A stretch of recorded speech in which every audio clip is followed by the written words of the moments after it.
You know that person. Something goes wrong.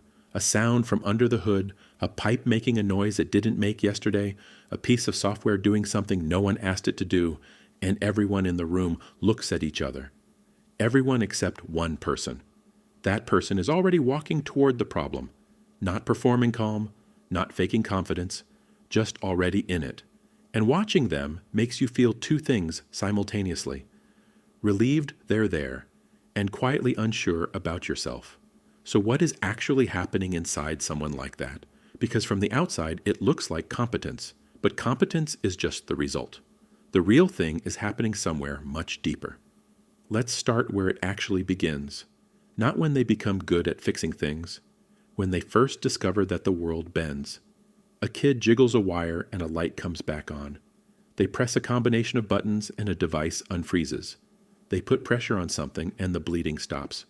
Nothing complicated about any of that. But what happens inside that kid in that moment changes everything. Because they just learned, at the level where beliefs actually live, that things which are broken can be unbroken. And that they specifically, with their own hands, were the one who did it.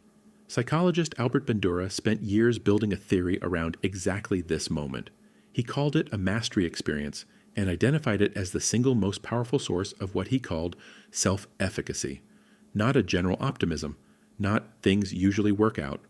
The very specific belief that this particular problem, right here, is the kind of thing that yields to effort. He found this belief alone changes how long someone persists before giving up, how much they invest when it gets hard, and how they interpret failure when it happens. Someone high in self-efficacy who fails thinks, I need a different approach. Someone low in it thinks, I knew I couldn't do this. And what builds it is not being told you're capable, not watching someone else succeed. Doing it yourself, even once, even small. That's the origin story for most people who seem effortlessly competent. It wasn't effortless. It was a series of small moments, accumulated over years, where they tried something and it worked. Each one quietly updating their internal model of what they are capable of. But there's another layer. Because some people have had plenty of small wins and still fall apart when things break, which means something else is going on. Something about how a person relates to not knowing. Psychologists call it tolerance of ambiguity. The ability to sit inside a situation where the answer isn't clear yet without completely unraveling while you figure it out. This is the part people miss when they watch someone stay calm in a crisis. They assume that person knows more. What's actually different is that their nervous system doesn't treat uncertainty as an emergency. Not knowing what's wrong feels like the beginning of finding out, not a verdict about their capabilities. People with low ambiguity tolerance need resolution fast. When that reassurance isn't available, the anxiety floods in.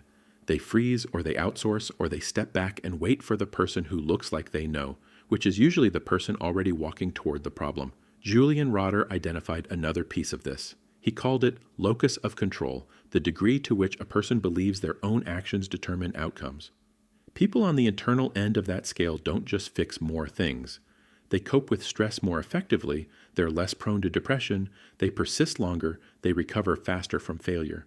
The belief that your effort actually matters turns out to be one of the most protective psychological traits a person can develop, and it was almost never handed to them. It was built, one experience at a time.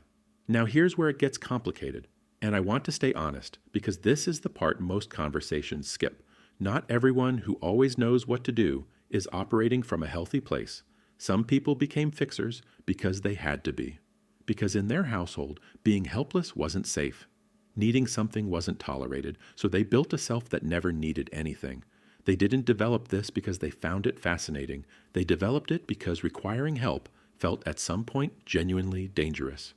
That is not strength wearing a confident face. It's a wound wearing one. The tell is this. Ask them to let someone else handle something. Watch what happens. They can't. They hover. They offer suggestions no one asked for. They quietly take over. Because for them, an unfixed thing in their environment isn't an annoyance. It's a threat. Somewhere underneath all that competence is someone still trying to earn something they were told a long time ago they hadn't earned yet. That's worth naming. Because it looks identical from the outside. Then there's the other kind. The person who genuinely loves it.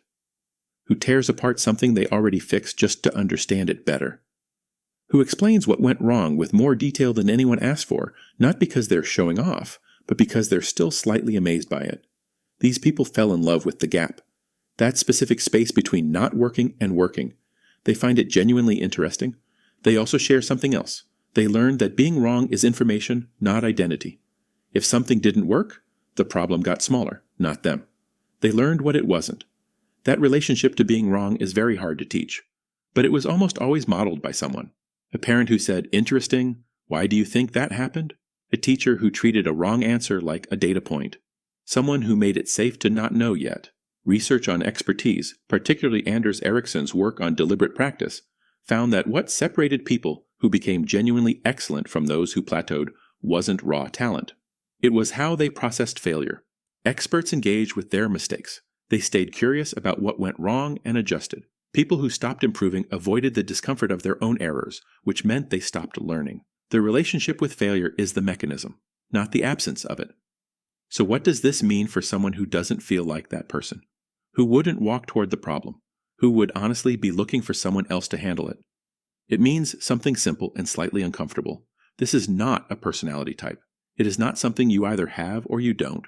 It is a specific kind of learning that some people got and some people didn't. Which means it can be built, not by becoming a different person, by accumulating different experiences. Small ones, specific ones. Bandura's entire argument is that self-efficacy grows through mastery experiences, not through being told you can do it, through actually doing something, even small, and watching it work. You fixed the thing. You made the call. You stayed with the broken situation long enough to find one piece you could move. That experience updates the belief.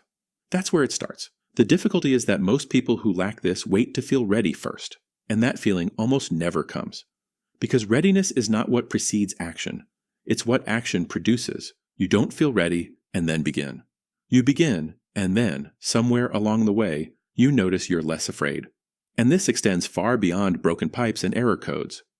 The people who walk toward problems carry something into every part of their lives. Ambiguity doesn't stop them in relationships. Uncertainty doesn't paralyze them in decisions. They have a lived, embodied faith that if they stay with something long enough, it will give way. That faith wasn't given to them. It was built one small moment at a time, accumulated evidence gathered over years that the world responds to careful attention. That broken is not permanent. That problems, when you stay with them, eventually show you where they're holding. So let me ask you something honestly. Think about the last time something broke, something practical, something that needed figuring out. What was your first instinct? Did something in you lean forward, even slightly, or did you immediately start calculating who could handle it instead? Tell me in the comments, not as a judgment, not as a confession, as a data point, because there is a difference between someone who genuinely hasn't built this yet and someone who actually has it but doesn't trust it. And knowing which one you are matters, because they need completely different things from here. If this gave you a slightly different way of thinking about why some people walk toward problems while others step back, not as a personality flaw, not as something fixed, but as a pattern with a very specific history behind it, save it or share it with someone who has ever said, "I'm just not good at that kind of thing," like it was a fact about them rather than an experience they never had. It isn't a fact. It's a starting point. And if you want more psychology like this, the kind that takes the patterns you've always noticed in yourself and other people and explains what's actually underneath them, subscribe and turn on notifications. I go deeper on this every week.